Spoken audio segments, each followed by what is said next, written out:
السلام علیکم ورحمۃ اللہ وبرکاتہ۔ ابو عبیدہ بن جراح رضی اللہ عنہ کے حالات و واقعات سماعت فرمائیں گے، جن کو اسی دنیا میں جنت کی خوشخبری دی گئی۔ جی ہاں، نبی کریم صلی اللہ علیہ وسلم نے خود اپنی زبان مبارک سے فرمایا، ابو عبیدہ بن جراح جنتی ہیں، جو اپنے وقت کے عظیم فاتح تھے، جنہوں نے رومیوں کو ناکو چنے چبوائے، اپنے سے 6 گنا رومی فوج کا مقابلہ کیا۔ ایک موقع پر رومی لشکر کی تعداد 2.5 لاکھ تھی، جبکہ مسلمان صرف 40,000 تھے۔ اس جنگ میں مسلمانوں کے سپہ سالار ابو عبیدہ بن جراح تھے، جن کے بارے میں نبی اکرم صلی اللہ علیہ وسلم نے ارشاد فرمایا تھا کہ میرے یہ 10 اصحاب جنتی ہیں۔ چنانچہ انہیں عشرہ مبشرہ کا خطاب ملا، یعنی وہ 10 جنہیں دنیا میں جنت کی خوشخبری دے دی گئی۔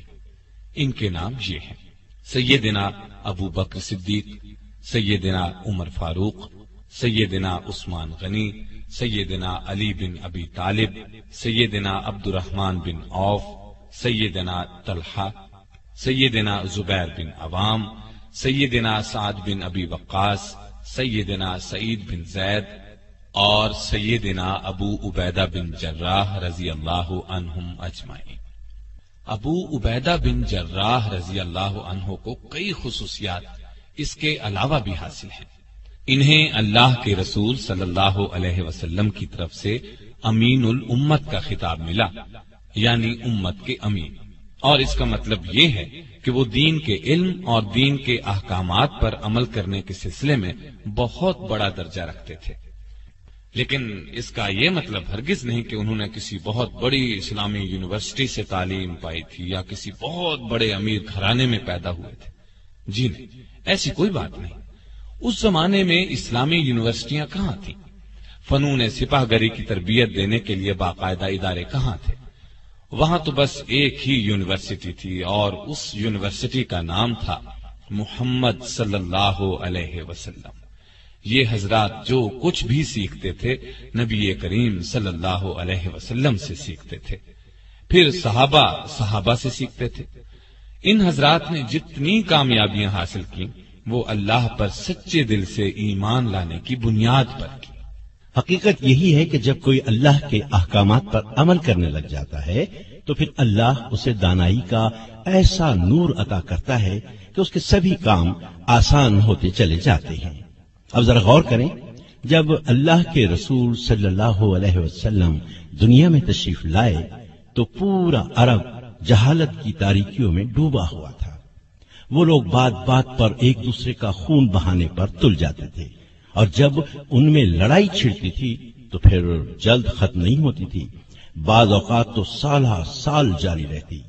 جوا کھیلتے، شراب پیتے، سب سے بڑا عیب ان میں یہ تھا کہ اپنی بیٹیوں کو چنانچہ اسے جنگل میں لے جاتا اور زندہ دفن کر دیتا۔ اس سے بڑا بلکہ سب سے بڑا عیب ان میں یہ تھا کہ بتوں کو پوجتے تھے، بتوں کو اپنا کارساز سمجھتے تھے، ان پر چڑھاوے چڑھاتے تھے، ان کے ناموں کی منتیں مانتے تھے، ان کو اپنا الہ خیال کرتے تھے۔ ان حالات میں وہاں یونیورسٹیاں کہاں ہو سکتی تھی؟ وہاں تو مدرسے بھی نہیں تھے، بچوں کے لیے اسکول بھی نہیں تھے۔ لیکن ہمارے نبی صلی اللہ علیہ وسلم کی آمد نے وہاں کا نقشہ ہی بدل کر رکھ دیا، کایا پلٹ دی۔ صحابہ کرام رضی اللہ عنہم میں سے ہر قسم کے علوم و فنون کے ایسے ماہر ہوئے کہ دنیا آج تک ان کا لوہا مانتی ہے۔ مثلا خالد بن ولید رضی اللہ عنہ کی سپہ سالاری کو لے لیں، انہوں نے 60,000 کے لشکر کا مقابلہ صرف 60 جانبازوں سے کیا اور 60,000 نے شکست کھائی۔ اس سے بڑھ کر مثال کیا ہو سکتی ہے؟ عمر رضی اللہ عنہ کی خلافت کے زمانے میں اسلامی حکومت 22 لاکھ مربع میل پر پھیل چکی تھی، اور اس طرح ان کا حکم چلتا تھا کہ کوئی چوں بھی نہیں کر سکتا تھا۔ لیکن جب یہ مسلمان نہیں تھے تو اپنے باپ کے اونٹ چرایا کرتے تھے۔ یہ سب اسلام کی برکات تھی کہ وہ اتنی بڑی اسلامی حکومت کے خلیفہ بنے۔ یہی وہ برکت تھی جس نے ابو عبیدہ بن جراح کو امین الامت بنا دیا، اور اس سے بھی بڑھ کر ایک عظیم سپہ سالار بنے جنہوں نے رومیوں کو شکست پر شکست دی۔ اسلام اور نبی کریم صلی اللہ علیہ وسلم کی مخالفت کرنے والوں یعنی مکہ کے قریش، مدینے کے یہودیوں اور عیسائیوں کا زور ٹوٹ گیا اور پہلی اسلامی حکومت قائم ہو گئی تو دور دراز علاقوں میں رہنے والے عرب گروہ در گروہ اسلام قبول کرنے کے لیے مدینہ آنے لگے۔ ان گروہوں میں ایک گروہ یمن کے علاقے نجران کا آیا۔ یہ لوگ عیسائی تھے۔ ان لوگوں نے اسلام کی سچائی جاننے کے لیے کئی دن تک بحث کی۔ نبی کریم صلی اللہ علیہ وسلم نے ان کے ساتھ بہت اچھا سلوک کیا، ان کے سوالات کے جوابات دیے، لیکن وہ مسلمان نہ ہوئے۔ تاہم انہوں نے وعدہ کیا کہ وہ جزیہ ادا کرتے رہیں گے۔ جزیہ ایک قسم کا ٹیکس کہہ لیں جو اسلامی حکومت میں رہنے والے غیر مسلموں سے وصول کیا جاتا تھا۔ اس کے علاوہ انہوں نے یہ درخواست بھی کی کہ ان کے ساتھ کسی ایسے ایماندار آدمی کو بھیج دیا جائے جو ان سے جزیہ وصول کرنے کے ساتھ انہیں دین اسلام کی باتیں بتائے۔ اللہ کے رسول صلی اللہ علیہ وسلم نے فرمایا، ٹھیک ہے، میں تمہارے ساتھ ایک ایسے شخص کو بھیجوں گا جو اس امت کا امین ہے۔ آپ صلی اللہ علیہ وسلم کے یہ الفاظ سن کر سیدنا ابو بکر اور سیدنا عمر رضی اللہ تعالی عنہما جیسے بڑے صحابہ کے دلوں میں خواہش پیدا ہوئی کہ ان نجرانیوں کے ساتھ انہیں بھیجا جائے تاکہ یہ عزت ان کے حصے میں آئے۔ لیکن اللہ کے رسول صلی اللہ علیہ وسلم نے سیدنا ابو عبیدہ بن جراح رضی اللہ عنہ کو کھڑے ہونے کا ارشاد فرمایا اور اس طرح یہ عزت ان کے حصے میں آئی اور وہ امین الامت کہلائے۔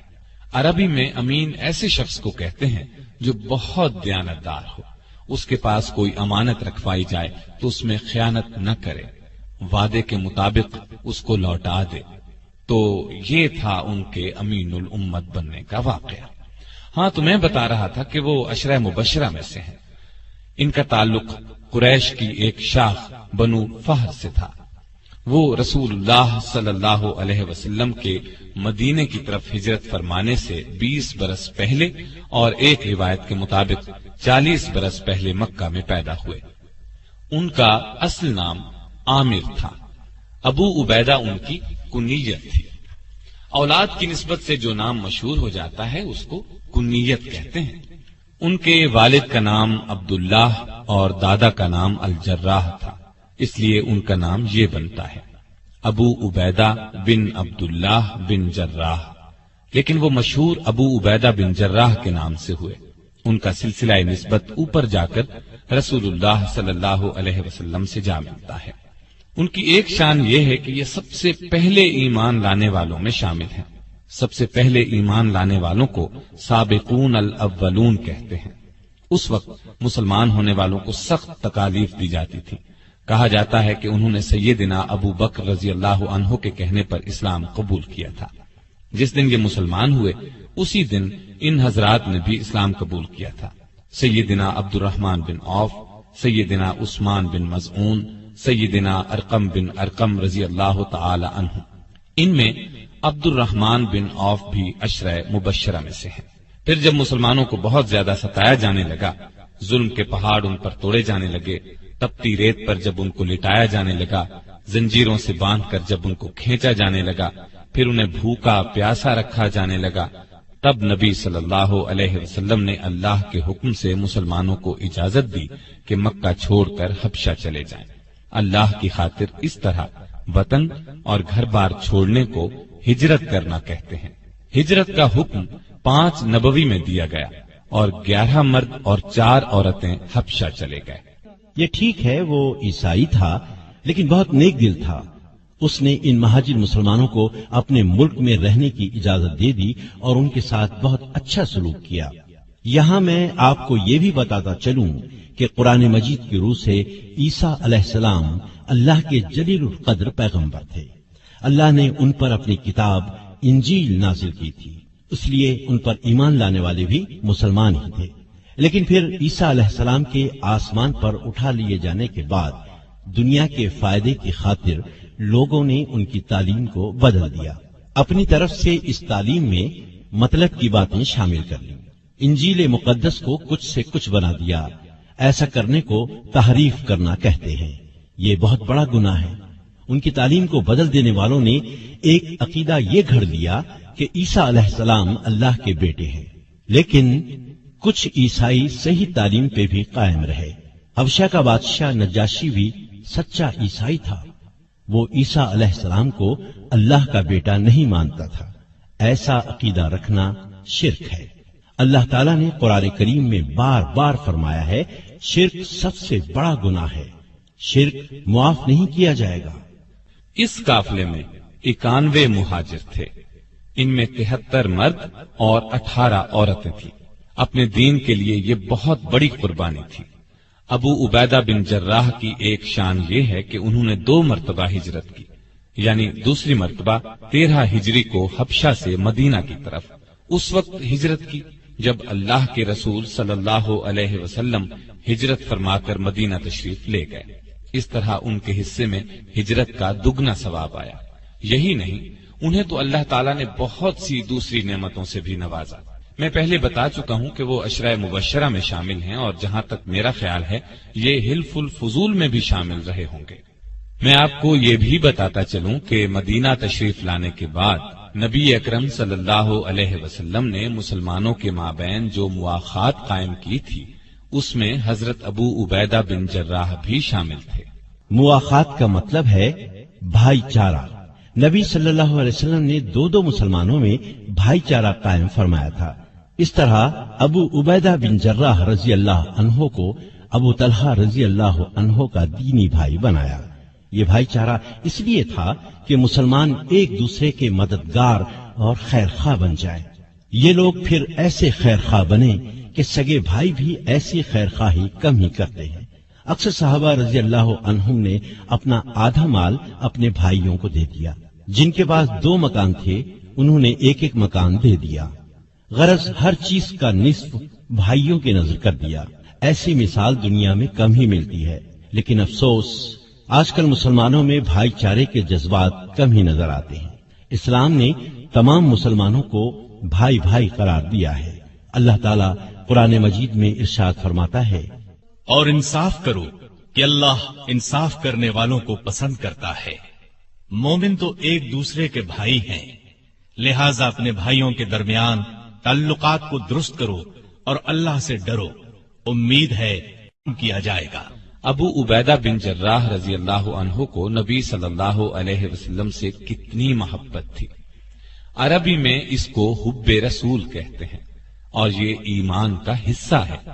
سچا مسلمان وہی ہے جس کے دل میں اللہ اور اس کے رسول صلی اللہ علیہ وسلم کی محبت دنیا کی ہر چیز سے زیادہ ہو، یہاں تک کہ اپنی جان سے بھی زیادہ محبت اللہ اور اس کے رسول سے ہونی چاہیے، تبھی ایمان کامل ہوتا ہے۔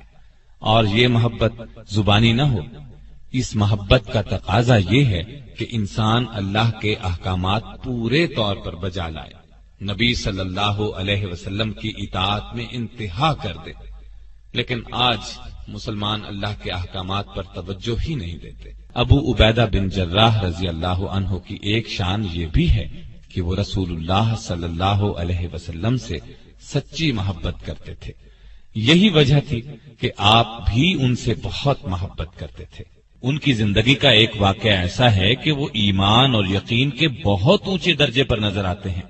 اللہ تعالیٰ قرآن کریم میں فرماتا ہے، تم یہ نہ دیکھو گے کہ جو لوگ اللہ اور قیامت کے دن پر ایمان رکھتے ہیں وہ ان لوگوں سے محبت کریں جو اللہ اس کے رسول صلی اللہ علیہ وسلم کی مخالفت کر رہے ہیں، چاہے وہ ان کے باپ ہوں یا بیٹے، یا ان کے بھائی ہوں یا خاندان کے لوگ۔ اللہ نے ان کے دلوں میں ایمان پختہ کر دیا ہے اور اپنی طرف سے ایک روح عطا کر کے قوت بخشی ہے۔ وہ انہیں ایسی جنتوں میں داخل کرے گا جن کے نیچے نہریں بہتی ہوں گی، وہ ان میں ہمیشہ رہیں گے۔ اللہ ان سے راضی ہو گیا، وہ اللہ سے راضی ہو گئے۔ وہ اللہ کے طرفدار لوگ ہیں اور اللہ کے طرفدار ہی فلاح پانے والے ہیں۔ یہ اللہ تعالی نے صحابہ رضی اللہ عنہم کی تعریف بیان فرمائی ہے۔ اب اس کی وضاحت میں واقعہ سن لیں۔ غزوہ بدر میں ایسا ہوا کہ ابو عبیدہ بن جراح رضی اللہ عنہ اور ان کے والد عبداللہ بن جراح لڑائی کے دوران آمنے سامنے آ گئے۔ ان کے والد مسلمان نہیں ہوئے تھے اور کافروں کے لشکر میں تھے۔ وہ بہت بڑھ بڑھ کر حملے کر رہے تھے۔ کوئی عام آدمی ہوتا تو باپ کو دیکھ کر پیچھے ہٹ جاتا، لیکن سیدنا ابو عبیدہ رضی اللہ عنہ نے یہ کمزوری نہ دکھائی۔ اپنے باپ کی اس وقت کی حالت کو ذہن میں رکھا، یہ کہ وہ اللہ کا دشمن ہے۔ انہوں نے موقع پاتے ہی بے دھڑک باپ پر وار کر دیا اور اسے قتل کر دیا، اور یہ بات ثابت کر دی کہ انہیں اپنا دین اور ایمان اپنی جان اور دنیا کی ہر چیز سے زیادہ عزیز ہے۔ ایسی اور بھی مثالیں ملتی ہیں۔ بات در اصل یہ ہے کہ وہ لشکر اللہ کے دشمنوں کا تھا، اور یہ لوگ اللہ اور اس کے رسول صلی اللہ علیہ وسلم کی محبت میں سرشار تھے۔ ان حالات میں وہ باپ کو کیوں قتل نہ کرتے؟ اور پھر یہ لڑائی مسلمانوں اور کافروں کی پہلی لڑائی تھی۔ جنگ شروع ہونے سے پہلے اللہ کے رسول صلی اللہ علیہ وسلم نے دعا مانگی تھی، اے اللہ، آج پورا کفر پورے اسلام کے مقابلے میں آ گیا ہے۔ اگر تیرے یہ بندے مٹ گئے تو روئے زمین پر قیامت تک تیرا نام لینے والا کوئی نہیں ہوگا۔ لہذا ان حالات میں ایک مسلمان کیسے کافر باپ کا لحاظ کر سکتا تھا؟ دراصل سب رشتوں میں اصل رشتہ ایمان کا رشتہ ہے۔ غیر قوم سے تعلق رکھنے والا مسلمان دوسرے مسلمان کا بھائی بن جاتا ہے، اور سگا بھائی کافر ہو تو اس کی حیثیت غیر جیسی ہو جاتی ہے۔ چنانچہ ابو عبیدہ رضی اللہ عنہ نے ایمان کے رشتے کو سامنے رکھا اور کافر باپ کو قتل کر دیا جو مسلمانوں کو ہلاک کرنے کے لیے آیا تھا۔ ایک اور واقعہ سناتا ہوں۔ اس سے یہ بات ثابت ہو جاتی ہے کہ سیدنا ابو عبیدہ رضی اللہ عنہ کو رسول پاک صلی اللہ علیہ وسلم سے سچی محبت تھی۔ غزوہ بدر میں شکست کھانے کے بعد اگلے سال 3 ہجری میں مکے کے کافروں نے پھر حملہ کیا اور احد پہاڑ کے قریب مسلمانوں اور کافروں کے درمیان لڑائی ہوئی۔ اس لڑائی کو غزوہ احد کہتے ہیں۔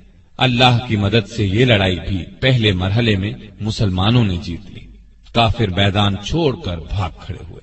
اس موقع پر 50 تیر اندازوں سے چوک ہو گئی۔ نبی کریم صلی اللہ علیہ وسلم نے ایک درے پر انہیں مقرر فرمایا تھا اور ہدایت فرمائی تھی کہ درے کو نہ چھوڑنا، کیونکہ اس طرف سے دشمن مسلمانوں پر حملہ کر سکتا تھا۔ جب کافر بھاگے تو ان تیر اندازوں نے درہ چھوڑ دیا اور مال غنیمت سمیٹنے کے لیے میدان کی طرف چلے گئے۔ درے کو خالی پا کر کافر پلٹے اور اس سے گزر کر مسلمانوں کی پشت کی طرف سے حملہ کر دیا۔ اس اچانک حملے سے مسلمانوں کے پاؤں اکھڑ گئے، اس لیے کہ وہ تو مال غنیمت جمع کرنے میں مصروف ہو چکے تھے۔ اب صورتحال ایسی پیدا ہو گئی کہ نبی صلی اللہ علیہ وسلم بھی زخمی ہو گئے۔ ایک پتھر لگنے سے آپ کے سامنے کے 2 دانت شہید ہو گئے۔ خود کی کڑیاں آپ کے رخسار مبارک میں گڑ گئیں۔ یہ بہت نازک وقت تھا۔ مسلمان پاؤں اکھڑنے کی وجہ سے بکھر گئے، ادھر ادھر بھاگ پڑے۔ ادھر کافروں نے شور مچا دیا کہ ہم نے مسلمانوں کے نبی کا خاتمہ کر دیا، نعوذ باللہ۔ ایسے نازک موقع پر ابو عبیدہ بن جراح اور دوسرے جانثار صحابہ رضی اللہ عنہم نے اپنی جانوں کی پرواہ نہ کرتے ہوئے آپ صلی اللہ علیہ وسلم کی حفاظت کی خاطر سامنے کھڑے ہو گئے، اور جو تیر، نیزہ، پتھر، جو کچھ بھی آیا انہوں نے اپنے جسموں پر اس کو لینا شروع کیا۔ تیر آتے نظر آتے تو وہ اپنے ہاتھ آگے کر دیتے، اپنا سینہ تان دیتے، اور نبی صلی اللہ علیہ وسلم تک کوئی ہتھیار نہ پہنچنے دیتے۔ ابو بکر صدیق رضی اللہ عنہ فرماتے ہیں کہ رسول اللہ صلی اللہ علیہ وسلم کو خطرے میں پا کر میں آپ کی طرف بھاگا تو ابو عبیدہ بن جراح مجھ سے پہلے پہنچ چکے تھے۔ یہ ہاری ہوئی جنگ بھی مسلمانوں نے پھر جیت لی تھی۔ دوسری بار فتح اللہ کی مہربانی، صلی اللہ علیہ وسلم کی بے مثال جرأت اور صحابہ کرام رضی اللہ عنہم کی جانثاری کی وجہ سے ہوئی۔ آپ کی حفاظت کرتے ہوئے 10 صحابہ شہادت کے مرتبے پر فائز ہوئے۔ خود رسول اللہ صلی اللہ علیہ وسلم بہت زیادہ زخمی ہونے کے باوجود ایک چٹان تک تشریف لے گئے۔ یہ کام اس لیے زیادہ مشکل تھا کہ چاروں طرف سے تیر برس رہے تھے۔ مسلمانوں نے جب نبی صلی اللہ علیہ وسلم کو زندہ سلامت دیکھا تو پلٹ پڑے اور کافروں پر اس قدر شدید حملہ کیا کہ انہیں میدان جنگ سے بھگا دیا۔ سیدنا ابو عبیدہ بن جراح رضی اللہ عنہ نے رسول اللہ صلی اللہ علیہ وسلم سے محبت کا ثبوت اس طرح پیش کیا کہ وہ تاریخ کا ایک خاص واقعہ بن گیا۔ رسول اللہ صلی اللہ علیہ وسلم کے رخسار میں خود کی کڑیاں اس طرح گڑ گئی تھیں کہ ان کو نکالنے کی کوئی تدبیر سمجھ میں نہیں آ رہی تھی۔ اس موقع پر وہ جلدی سے آگے بڑھے اور خود کی کڑی کو اپنے دانتوں سے پکڑ کر کھینچا۔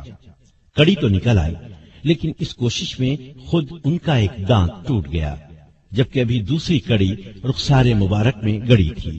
دانت ٹوٹنے کی وجہ سے خود ابو عبیدہ رضی اللہ عنہ تکلیف میں مبتلا ہو گئے۔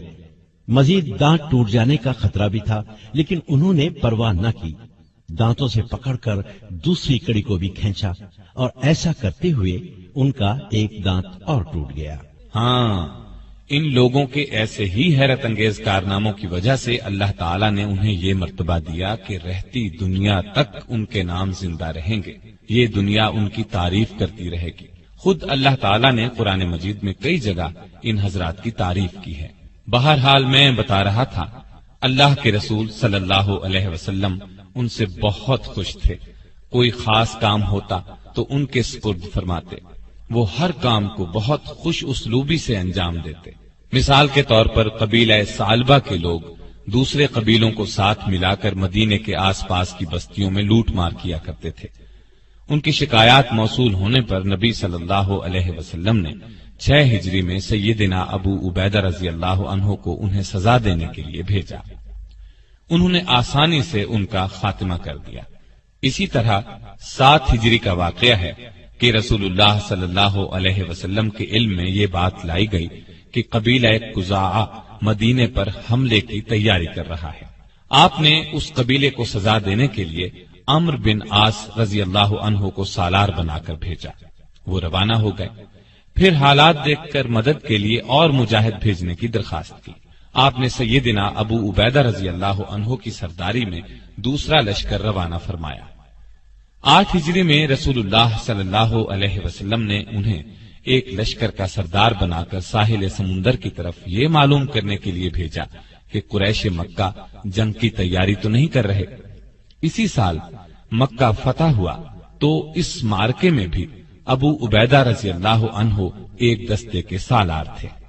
ایک اور واقعے سے بھی ان کی شان ظاہر ہوتی ہے کہ جب معاہدہ صلح حدیبیہ لکھا گیا تو ان سے بطور گواہ دستخط کرائے گئے۔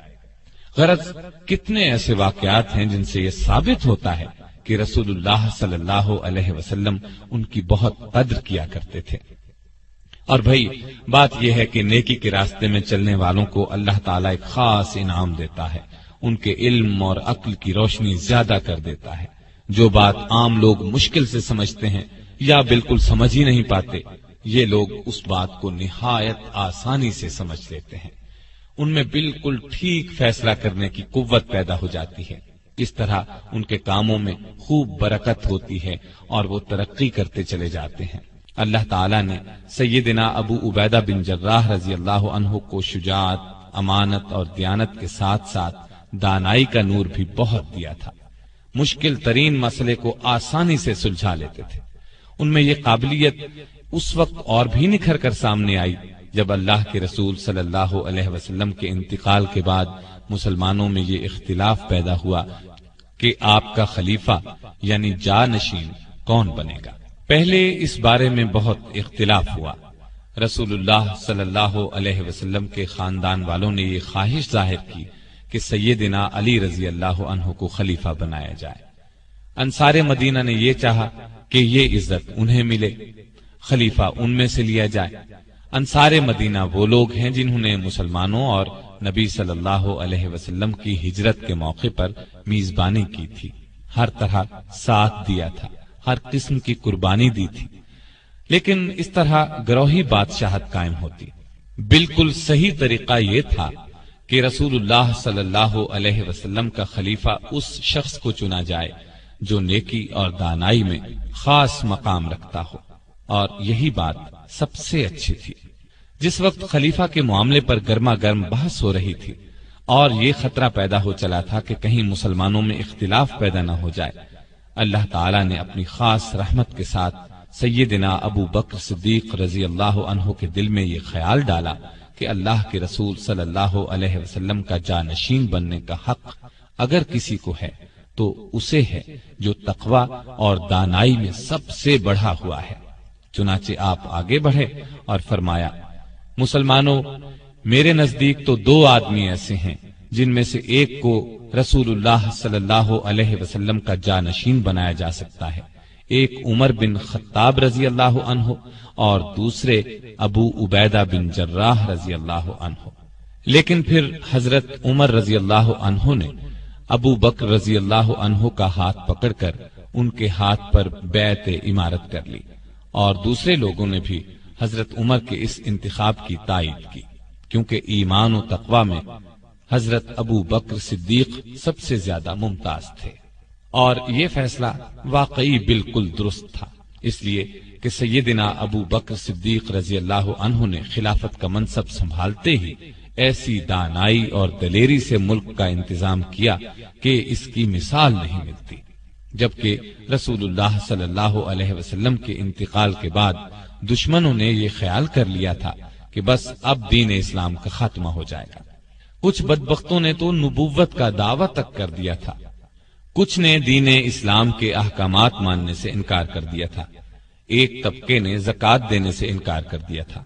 حالات ایسے تھے کہ سب اونچے درجے کے صحابہ رضی اللہ عنہم نے انہیں مشورہ دیا تھا کہ ابھی ان باغیوں اور شریروں کو کچھ نہ کہا جائے، لیکن سیدنا ابو بکر صدیق رضی اللہ عنہ نے ان کے خلاف جہاد کیا اور ان سب کو پوری سزا دی۔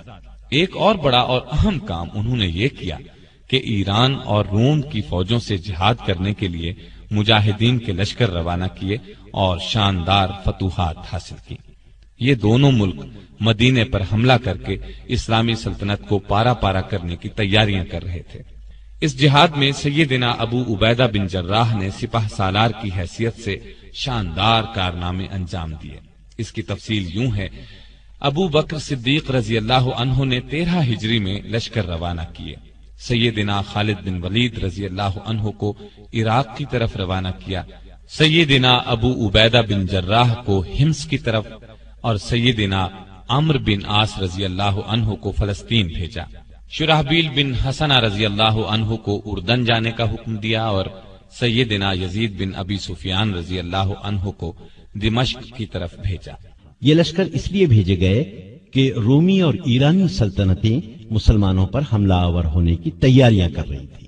اسلام سے لڑنے کی اجازت نہیں دیتا کہ اپنی طاقت بڑھائی جائے، اس نے زمین پر فساد پھیلانے کو قتل سے بڑا فتنہ قرار دیا ہے، لیکن ساتھ ہی اپنی حفاظت کو ضروری بتایا ہے۔ اسی سلسلے میں نبی صلی اللہ علیہ وسلم تبوک گئے تھے۔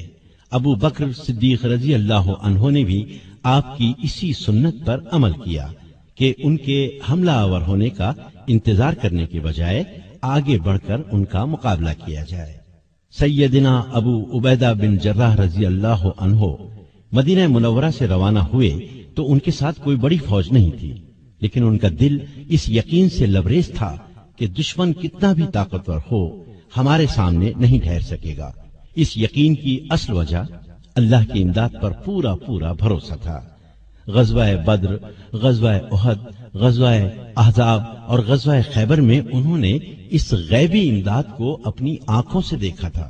رسول اللہ صلی اللہ علیہ وسلم کے زمانے میں لڑی جانے والی ان سب جنگوں میں مسلمانوں کی تعداد کافروں کے مقابلے میں بالکل کم تھی، لیکن فتح مسلمانوں ہی کو حاصل ہوئی۔ دوسری طرف رومی بھی جنگ کی زبردست تیاریاں کر رہے تھے۔ وہ لڑائی میں کچھ کم ماہر نہیں تھے، ان کو ہر طرح کی امداد پہنچانے کے لیے ان کی پشت پر ایک بڑی سلطنت تھی۔ بہرحال ابو عبیدہ رضی اللہ عنہ کے راستے میں سب سے پہلے بصرہ کا شہر آیا۔ انہوں نے اس شہر کو نہایت آسانی سے فتح کر لیا۔ رومیوں نے اپنی طرف سے پوری تیاری کر کے مقابلہ کیا تھا۔ بصرہ کے بعد انہوں نے مآب بھی بہت آسانی سے فتح کر لیا۔ یہ ابتدائی فتوحات سیدنا ابو عبیدہ رضی اللہ عنہ نے اللہ کی مدد اور ایمانی جذبے ہی سے حاصل کی۔ ان دو مقامات کی فتح کے بعد آپ جابیہ پہنچ کر رک گئے۔ تاکہ اندازہ لگا سکیں کہ رومی اب کیا کرنے والے ہیں۔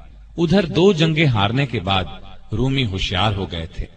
پہلے وہ اس خوش فہمی میں مبتلا تھے کہ مسلمان ہمارے مقابلے میں ہیں ہی کیا، لیکن اب انہیں اندازہ ہوا کہ ان کا مقابلہ معمولی انسانوں سے نہیں ہے، چنانچہ انہوں نے ایک جگہ جمع ہو کر بھرپور مقابلے کی تیاریاں شروع کر دی۔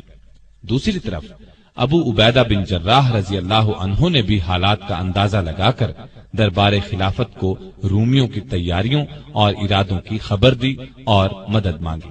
سیدنا ابو بکر صدیق رضی اللہ عنہ نے فوراً فوجی مدد روانہ فرمائی اور جو دوسرے سالار روانہ فرما چکے تھے انہیں بھی پیغام بھیجا کہ ابو عبیدہ کے پاس پہنچ جائیں۔ ایسا ہی حکم آپ نے خالد بن ولید کو بھی بھیجا، یعنی وہ بھی عراق سے شام پہنچ جائیں۔ تو سیدنا ابو بکر صدیق رضی اللہ عنہ کو بھی اس غیبی تائید الہی سے جنگ کے محاذ پر پیش آنے والی مشکلات کا اندازہ ہو گیا تھا، چنانچہ انہوں نے تمام سپہ سالاروں کو حکم دیا کہ ابو عبیدہ کی مدد کے لیے پہنچ جائیں۔ جب سب لشکر ان کے پاس پہنچ گئے تو سپہ سالار خالد بن ولید رضی اللہ عنہ کو بلا لیا گیا، اس لیے کہ وہ بہت زیادہ بہادر تھے اور جنگی تدبیریں اختیار کرنے میں اللہ نے انہیں خاص قابلیت عطا کی تھی۔ اس موقع پر انہی کو سالار اعلیٰ بنانا مناسب تھا۔ غزوہ موتا میں کامیابی حاصل کرنے پر رسول اللہ صلی اللہ علیہ وسلم نے انہیں سیف اللہ یعنی اللہ کی تلوار کے لقب سے نوازا تھا۔ جنگ جیتنے کی خاص صلاحیتیں اللہ تعالیٰ نے انہیں عطا فرمائی تھی۔ سالار اعلیٰ بن کر انہوں نے اپنی قابلیت اور بہادری کا پورا ثبوت دیا۔ رومی بادشاہ نے اپنی فوج کے سالاروں کے مشورے سے جنگ کا ایسا نقشہ بنایا تھا کہ لازمی طور پر فتح حاصل ہو اور مسلمانوں کا اس طرح خاتمہ ہو جائے کہ وہ پھر مقابلے میں آنے کے قابل نہ رہیں۔ اس نے حکم دیا تھا کہ مسلمانوں کو اکٹھا نہ ہونے دیا جائے اور رومی فوج یرموک کے میدان میں جمع ہو کر مسلمانوں پر بھرپور حملے کی تیاری کرے۔ یرموک کی لڑائی تاریخ کی بہت بڑی جنگ گنی جاتی ہے۔ اس میں رومیوں کی تعداد 2.5 لاکھ تھی، جبکہ مسلمان فوج صرف 40,000 تھی۔ جنگ کے ساز و سامان میں بھی رومی بہت بڑھے ہوئے تھے، ان کی فوجی تربیت بھی زبردست انداز میں ہوئی تھی، لیکن دوسری طرف بھی آخر سیف اللہ تھے۔ خالد بن ولید رضی اللہ عنہ نے بھی اللہ کی مدد سے ایسی جنگی تدبیریں اختیار کی اور مسلمان مجاہد ایسی بہادری سے لڑے کہ بہت تعداد اور بھاری ہتھیار کچھ بھی کام نہ آئے۔ رومی بدحواس ہو کر بھاگے، ان کی بہت بڑی تعداد ماری گئی۔ اللہ تعالیٰ نے مسلمانوں کو شاندار فتح سے نوازا۔ ایک روایت کے مطابق جنگ یرموک میں کئی 100 ایسے صحابہ شہید ہوئے جنہوں نے غزوہ بدر اور غزوہ احد میں شرکت کی تھی۔ اللہ کے ان خاص بندوں کی زندگیوں کا تو سب سے بڑا مقصد ہی یہی تھا کہ اللہ کے لیے اپنا سب کچھ قربان کر دیں۔ بلکہ غالب نے کیا خوب کہا ہے، جان دی ہوئی اسی کی تھی، حق تو یہ ہے کہ حق ادا نہ ہوا۔ یہ ان بزرگوں کی قربانیوں ہی کا نتیجہ ہے کہ پوری دنیا میں اسلام کا جھنڈا لہرا رہا ہے۔ یورپ اور امریکہ کے شہروں میں اذان کی آوازیں گونج رہی ہیں۔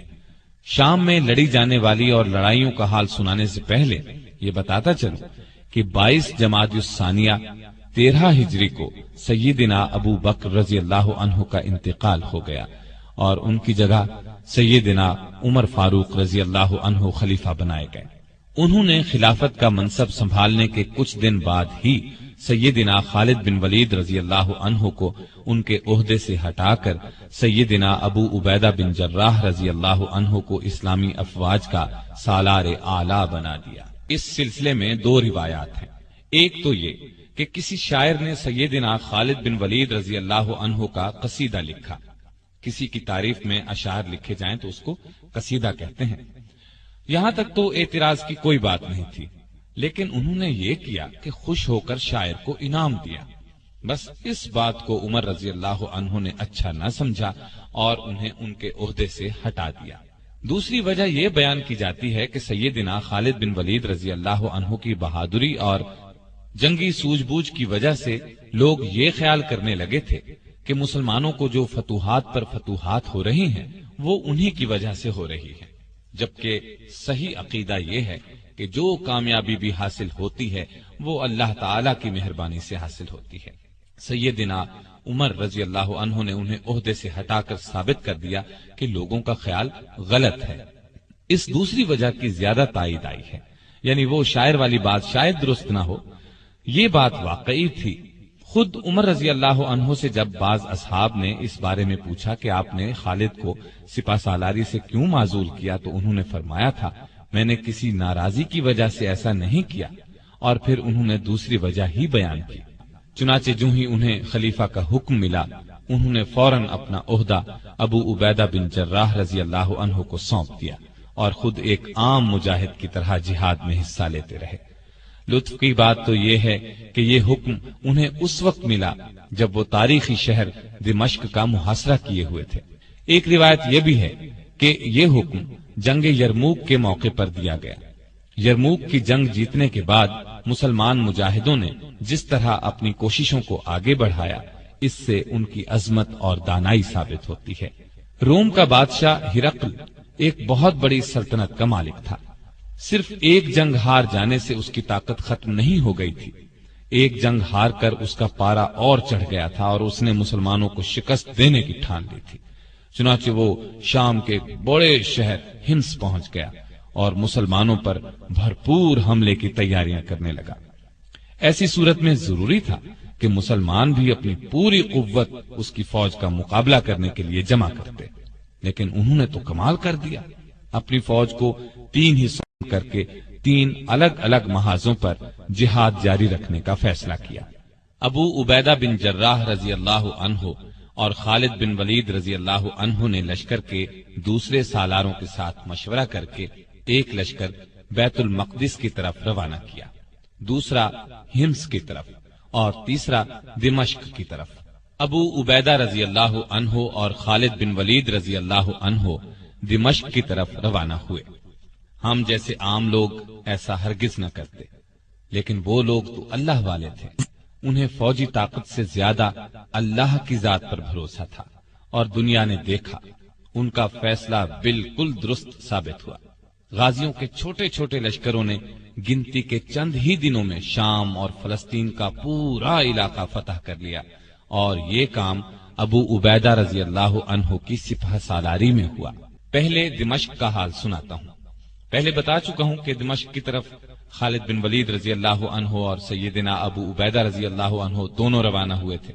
یہ شہر رومیوں کا گڑھ تھا، یہاں انہوں نے کافی فوجی طاقت جمع کر رکھی تھی، لیکن جب اسلامی لشکر وہاں پہنچا تو رومیوں کو میدان میں نکل کر مقابلہ کرنے کی جرأت ہی نہ ہوئی۔ انہوں نے شہر کے دروازے بند کر لیے اور فصیل پر تیر اندازوں کے دستے اس طرح بٹھا دیے کہ کوئی شہر کی طرف بڑھے تو تیروں کی بوچھاڑ کر کے اسے روک دیں، اس کا خاتمہ کر دیں۔ مجاہدین نے شہر کا محاصرہ کر دیا اور شہر کے اندر داخل ہو کر دشمنوں کو کاری ضرب لگانے کی تدبیریں کرنے لگے۔ آخر سیدنا خالد بن ولید رضی اللہ عنہ اپنے دستے سمیت فصیل پار کر کے شہر میں داخل ہو گئے۔ ادھر اس کے ساتھ ہی دوسری طرف رومیوں کے سپہ سالار نے صلح کی بات چیت شروع کر دی۔ دونوں سالاروں نے اس شرط پر صلح کر لی کہ رومی شہر کا دروازہ کھول دیں گے اور مسلمان شہریوں کو کسی طرح کا نقصان نہیں پہنچائیں گے، ان کی جانیں، عزت، آبرو، مال محفوظ رہیں گے۔ اب یہ عجیب صورتحال پیدا ہوئی کہ ایک طرف خالد رضی اللہ عنہ لڑتے ہوئے آگے بڑھ رہے تھے اور دوسری طرف ابو عبیدہ بن جراح صلح کا جھنڈا اٹھائے آگے بڑھ رہے تھے۔ دونوں کی ملاقات شہر کے درمیان میں ہوئی۔ جب خالد بن ولید رضی اللہ عنہ کو معلوم ہوا کہ ابو عبیدہ بن جراح رضی اللہ عنہ شہریوں کو امان دے چکے ہیں تو انہوں نے جنگ سے ہاتھ روک لیے اور کوئی بڑا نقصان ہوئے بغیر دمشق پر مسلمانوں کا قبضہ ہو گیا۔ اللہ تعالی نے قرآن کریم میں فرمایا ہے، حق آیا، باطل مٹ گیا، اور باطل تو ہے ہی مٹنے کے لیے۔ اللہ تعالیٰ کے اس ارشاد کے مطابق ان لوگوں کو ہمیشہ کامیابی حاصل ہوتی ہے جو حق پر ہوں، اور یہ مجاہد چونکہ حق پر تھے اس لیے تعداد میں کم ہونے کے باوجود اللہ نے انہیں شاندار کامیابی عطا کی، بلکہ اس کے بعد بھی وہ کامیابیاں حاصل کرتے چلے گئے۔ دمشق فتح کرنے کے بعد مخل، بیسان، ہمس اور لازقیہ جیسے کئی اور شہر انہوں نے نہایت آسانی سے فتح کر لیے۔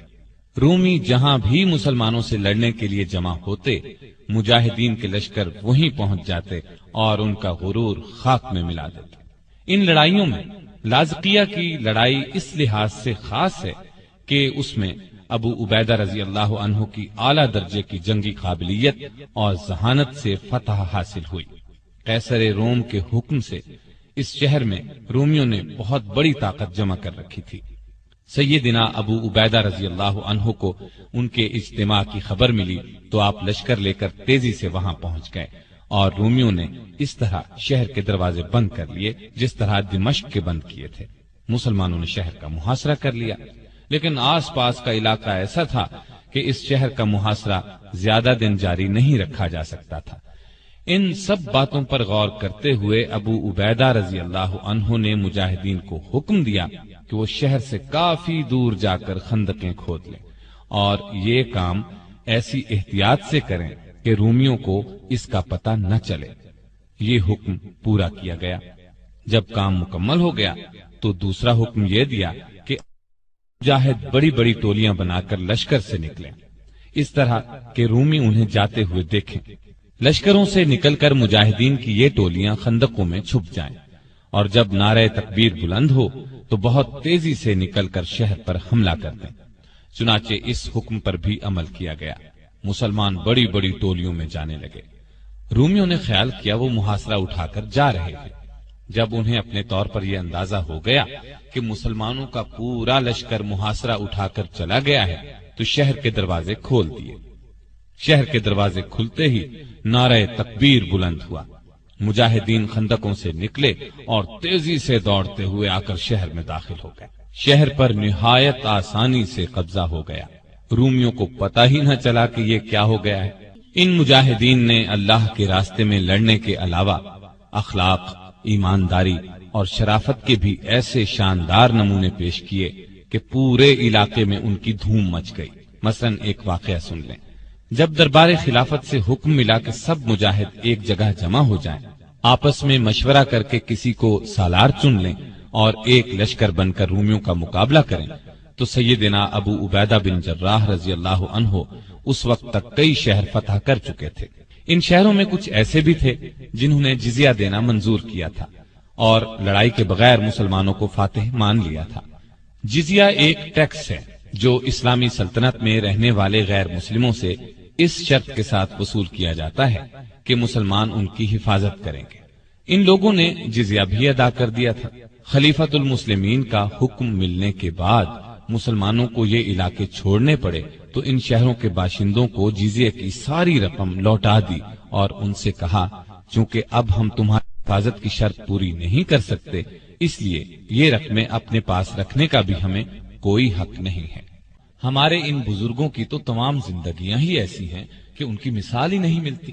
وہ صحیح معنوں میں اللہ پر ایمان رکھتے تھے اور اس کے احکامات پر عمل کرتے تھے، اپنوں پرایوں سب سے اچھا سلوک کرتے تھے، لوگوں کی غلطیاں معاف کر دیا کرتے تھے، زمین پر عاجزی سے چلتے تھے، کسی سے کوئی وعدہ کرتے تو اس کو پورا کرتے، اللہ کے سوا کسی سے نہیں ڈرتے تھے، نہ کسی کو اس کا شریک ٹھہراتے تھے، نہ اس کے سوا کسی کو حاجت روا سمجھتے تھے، وہم اور تاریک خیالی سے دور تھے۔ وہ ہمیشہ زندگی کا روشن پہلو دیکھتے تھے اور یہ روشنی دوسروں تک پہنچاتے تھے۔ وہ کشادہ دل اور بلند حوصلہ تھے۔ ان کی بہادری اور دانائی ان کے اچھے اعمال ہی کا انعام تھی۔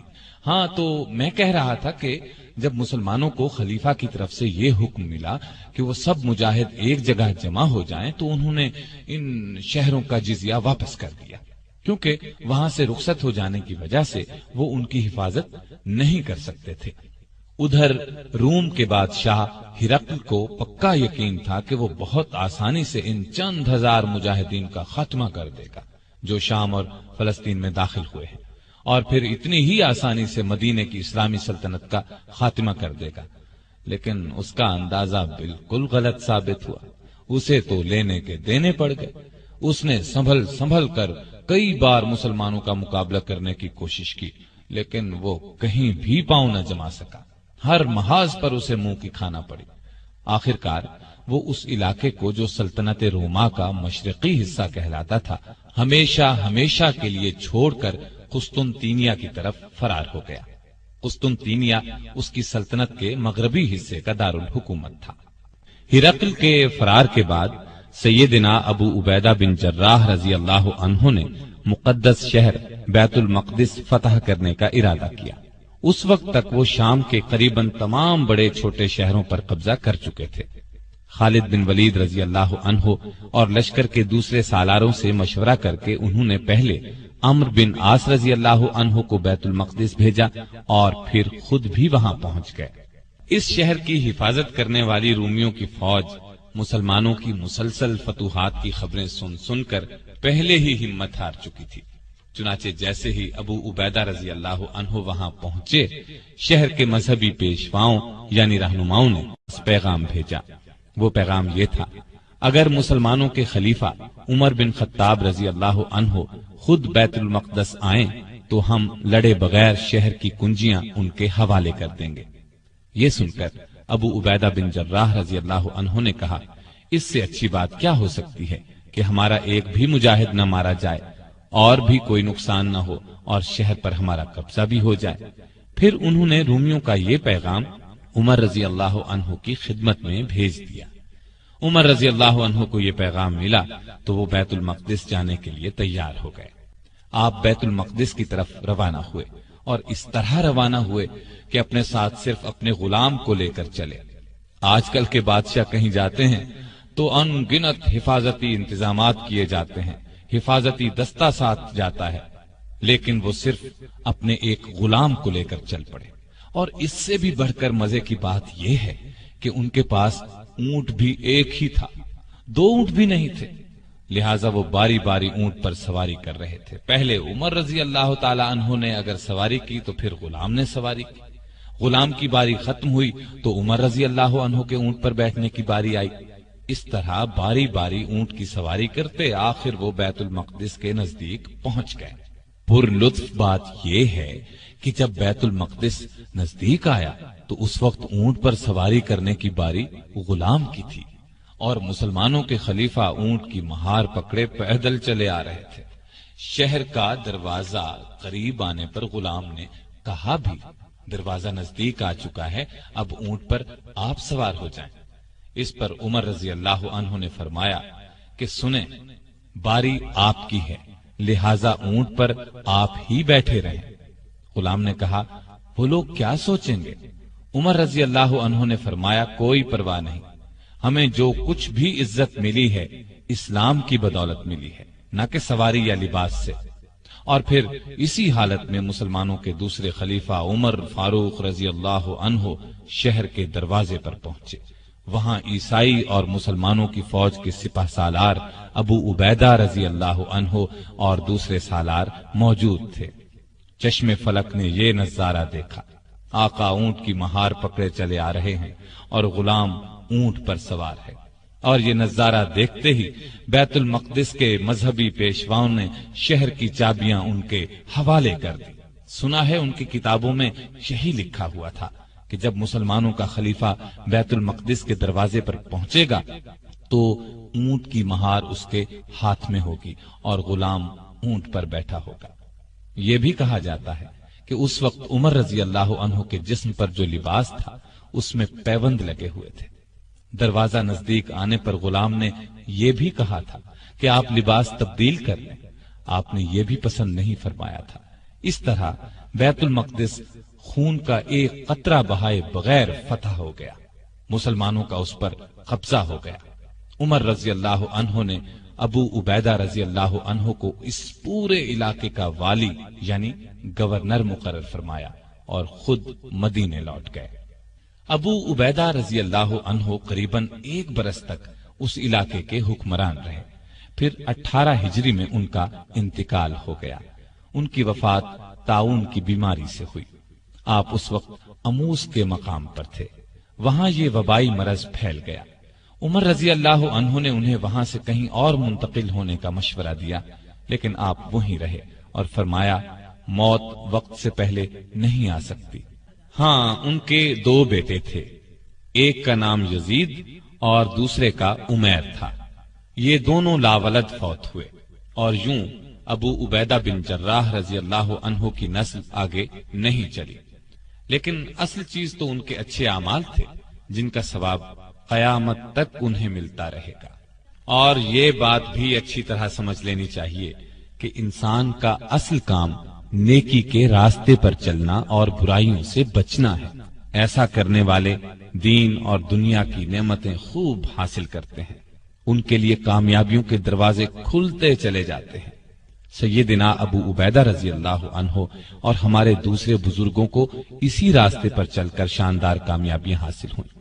وہ عظیم جرنیل اور عظیم فاتح بنے، اور سب سے بڑی بات یہ ہے کہ انہیں دنیا میں ہی اللہ کے رسول صلی اللہ علیہ وسلم نے جنتی ہونے کی عظیم ترین خوشخبری سنائی۔